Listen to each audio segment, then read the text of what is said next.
여러분, 혹시 아침에 일어났는데 다리가 저리거나 힘이 빠진 경험 있으신가요?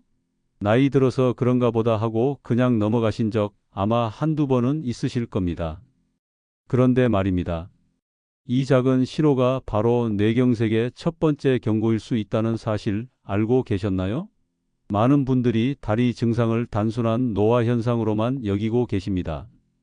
하지만 우리 몸은 거짓말을 하지 않습니다. 특히 다리는 뇌와 가장 멀리 떨어진 곳에 있기 때문에 뇌로 가는 혈액에 문제가 생기면 가장 먼저 신호를 보내는 부위입니다. 오늘은 다리가 보내는 위험한 신호 7가지와 이를 막기 위해 우리가 일상에서 할 수 있는 방법을 자세히 이야기해 드리겠습니다. 이 영상 하나가 여러분과 가족의 생명을 지킬 수 있습니다. 뇌경색이라고 하면 대부분 머리에서 갑자기 터지는 병이라고만 생각하십니다. 어느 날 갑자기 쓰러지는 모습을 떠올리시죠? 하지만 실제로는 그렇지 않습니다. 뇌경색은 조용히 아주 천천히 우리 몸 곳곳에 신호를 보내며 다가옵니다. 그 중에서도 다리가 가장 먼저 경고를 보내는 경우가 많습니다. 왜 하필 다리일까요? 우리 몸의 혈액은 심장에서 출발해 뇌로 올라갔다가 다시 온몸으로 퍼져나갑니다. 이때 뇌로 가는 혈관이 좁아지거나 막히기 시작하면 혈액이 제대로 공급되지 않습니다. 그러면 뇌에서 가장 먼 곳에 있는 다리부터 이상 신호가 나타나는 겁니다. 마치 수도꼭지를 조금씩 잠그면 가장 먼 곳의 수압이 약해지는 것과 같은 원리입니다. 혈액 공급이 줄어든 다리는 저리거나 무겁게 느껴지고 때로는 힘이 빠지기도 합니다. 이런 증상을 그냥 피곤해서 그렇겠거니 넘기시는 분들이 정말 많습니다. 은퇴한 중학교 국어 교사였던 박정수님의 이야기를 들려드리겠습니다. 72세이신 그분은 평소 건강에 자신이 있으셨습니다. 매일 아침 6시면 일어나 간단한 체조를 하고 점심 후에는 동네 한 바퀴를 도시는 게 일상이었습니다. 그런데 어느 날부터인가 아침에 일어날 때마다 왼쪽 다리가 묵직하게 저려오기 시작했습니다. 처음에는 그냥 잠을 잘못 잤나 보다 생각하셨습니다. 하지만 이틀, 사흘이 지나도 증상은 나아지지 않았습니다. 오히려 점점 더 심해지는 것 같았습니다. 계단을 오를 때면 왼쪽 다리가 평소보다 훨씬 무겁게 느껴졌고 가끔은 발끝이 바닥에 걸리는 것처럼 걷기가 불편했습니다. 그분은 이런 증상을 혼자 고민하셨습니다. 병원에 가면 괜히 큰 병이라도 발견될까봐 두려웠고 나이 들면 의례 그런 거라고 스스로를 위로하셨습니다. 그렇게 한 달 가까이 시간이 흘렀습니다. 그러던 어느 날 함께 사시는 딸이 어머니의 걸음걸이가 예전과 다르다는 걸 눈치채셨습니다. 딸의 권유로 마지못해 동네 병원을 찾았고 의사 선생님은 즉시 큰 병원에서 정밀검사를 받아보라고 하셨습니다. 그렇게 대학병원에서 뇌 검사를 받은 결과 놀랍게도 뇌로 가는 주요 혈관 중 하나가 60% 이상 좁아져 있다는 진단을 받으셨습니다. 의사는 이렇게 말했습니다. 조금만 더 늦었으면 완전히 막혀서 뇌경색으로 이어질 뻔했다고요. 다행히 조기에 발견해서 약물 치료와 생활 습관 개선으로 관리할 수 있게 되었습니다. 그분은 지금 혈압약과 혈전 예방약을 꾸준히 드시면서 정기적으로 검사를 받고 계십니다. 처음에는 약 먹는 게 번거롭고 불편하셨지만 큰 병을 피한 것에 감사하며 건강관리에 더욱 신경 쓰고 계십니다. 그분이 자주 하시는 말씀이 있습니다.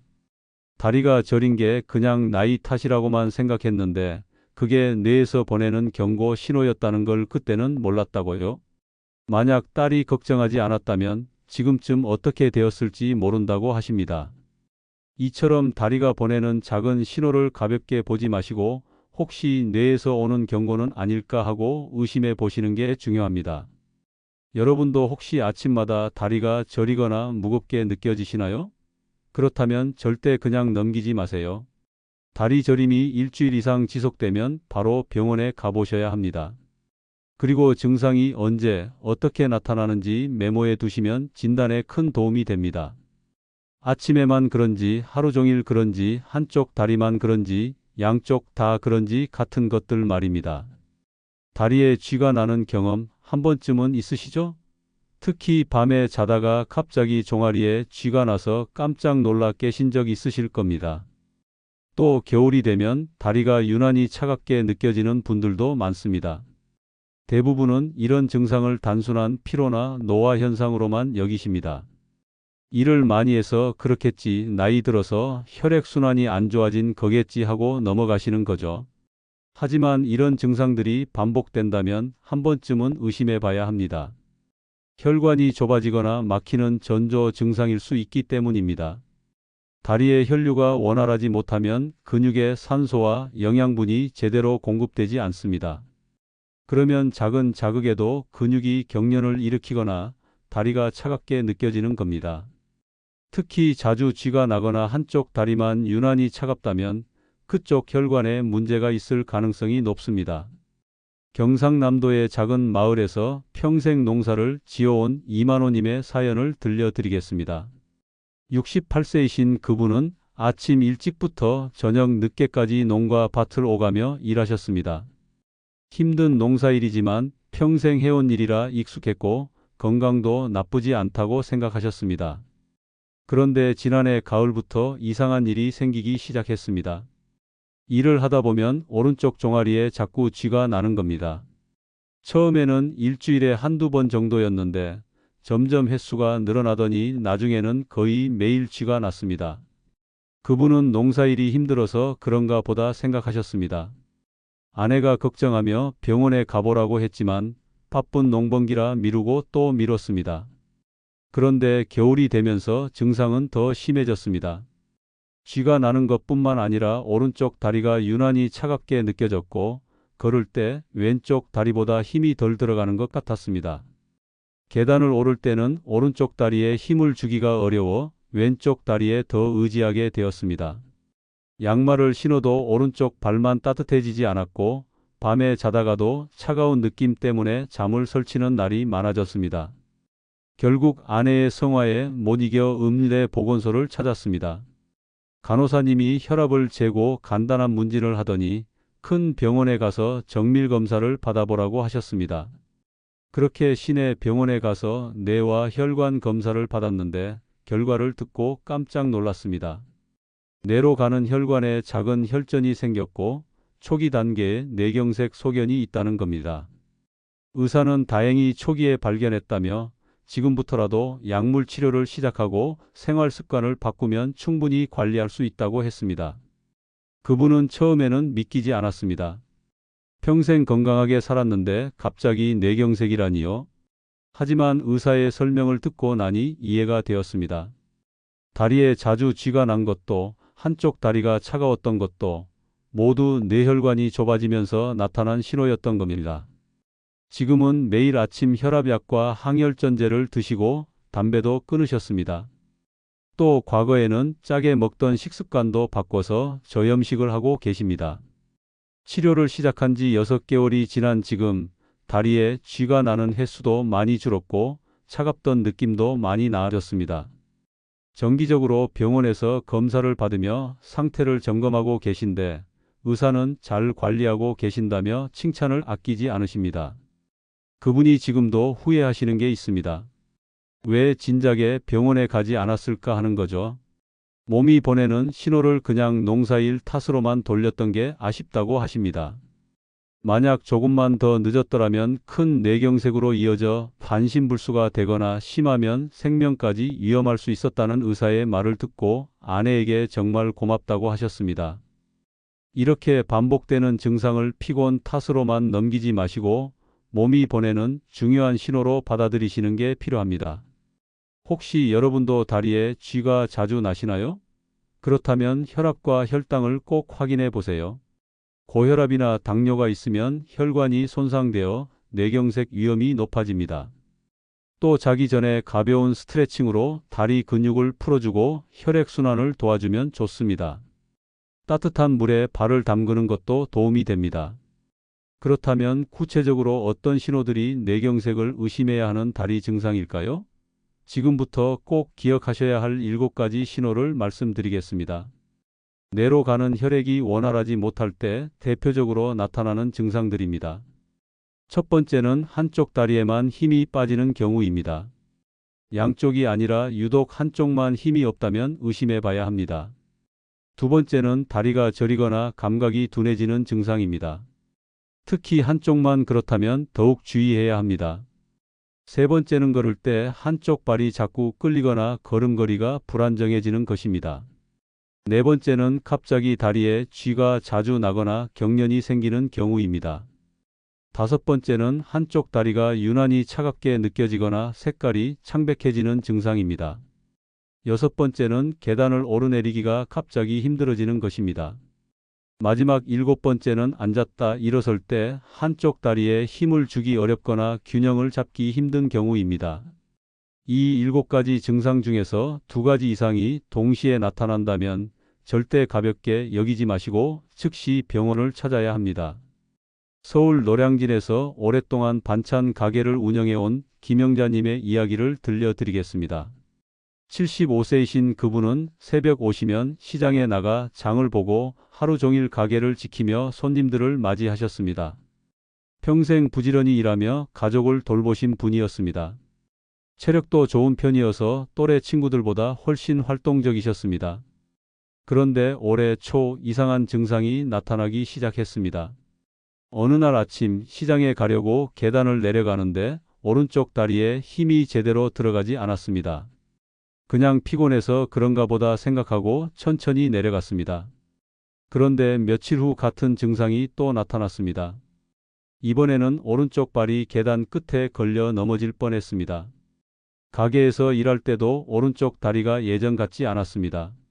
서 있으면 금방 피곤해지고 무거운 물건을 들 때 균형을 잡기가 어려웠습니다. 그분은 나이 들어서 체력이 떨어지는가 보다 생각하셨습니다. 하지만 증상은 점점 더 심해졌습니다.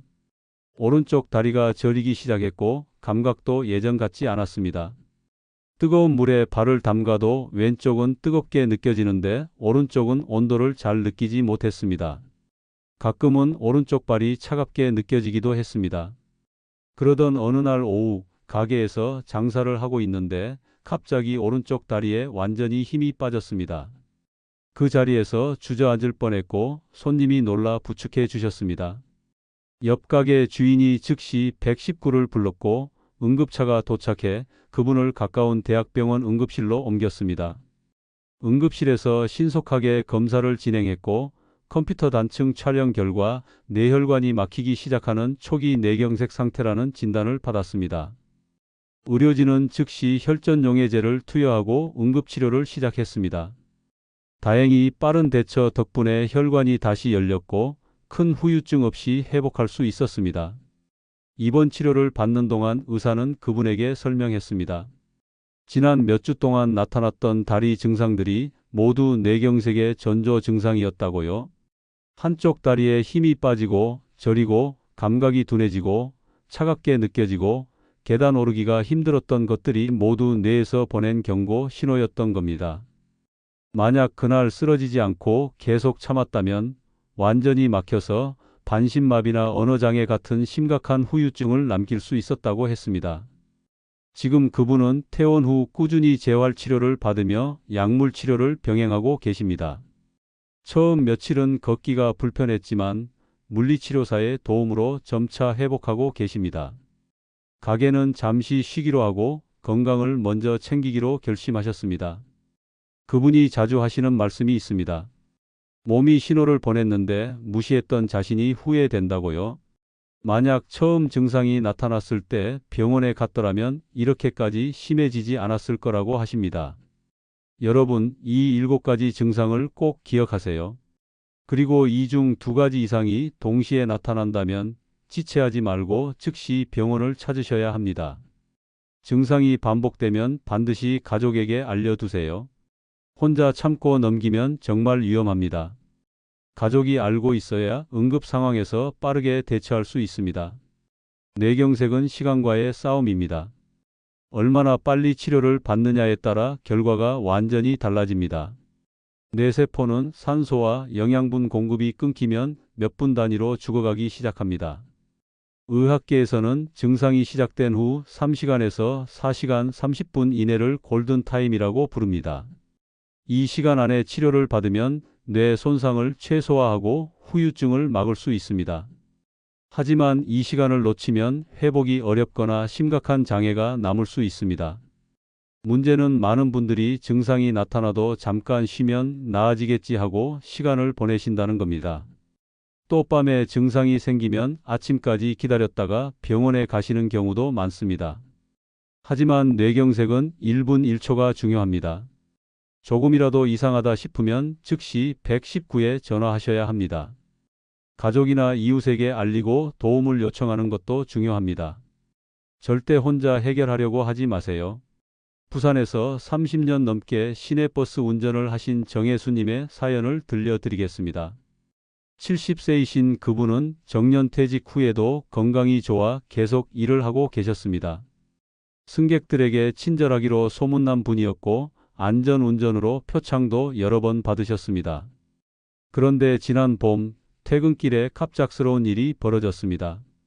그날도 평소처럼 오후 5시 막차를 운행하고 있었습니다. 종점을 몇 정거장 앞두고 있을 때였습니다.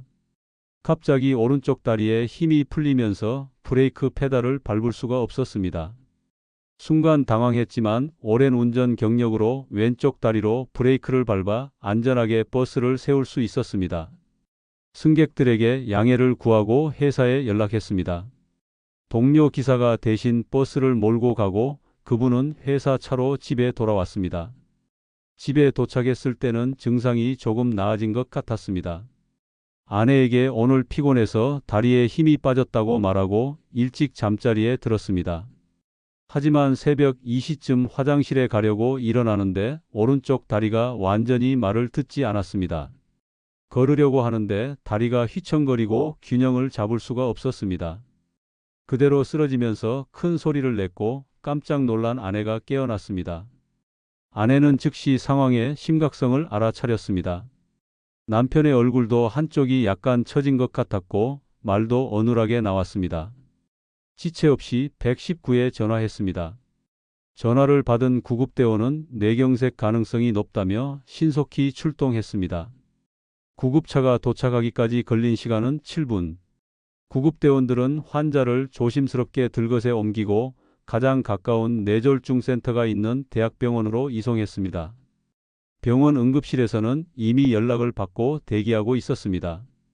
도착하자마자 검사가 진행되었고 뇌혈관이 막힌 것이 확인되었습니다. 의료진은 즉시 혈전용해술을 시행했습니다. 다행히 증상 발생 후 4시간이 채 되지 않아 치료를 시작할 수 있었습니다. 막힌 혈관이 다시 열렸고 뇌 손상을 최소화할 수 있었습니다. 며칠간 중환자실에서 치료를 받은 후 일반 병동으로 옮겨 재활치료를 시작했습니다. 처음에는 오른쪽 팔다리를 움직이기가 어려웠습니다.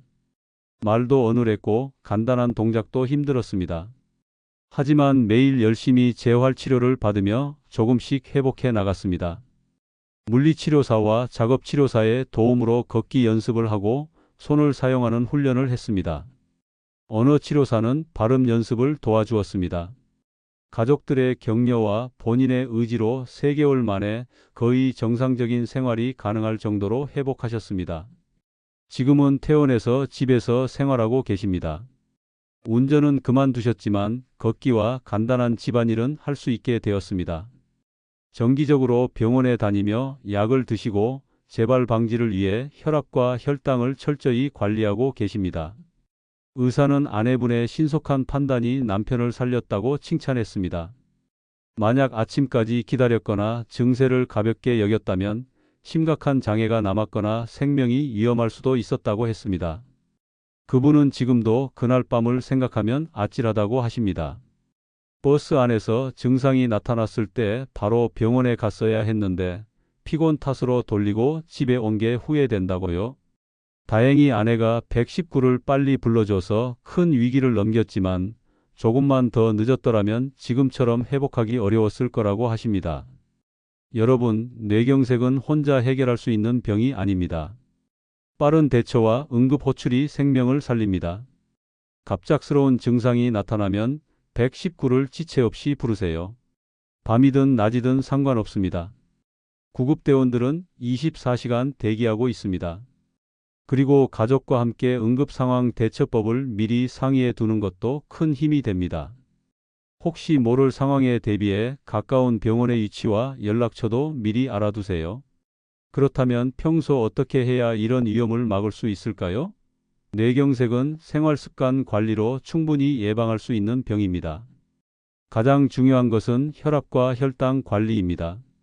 고혈압은 혈관을 손상시키고 뇌경색의 가장 큰 위험 요인입니다.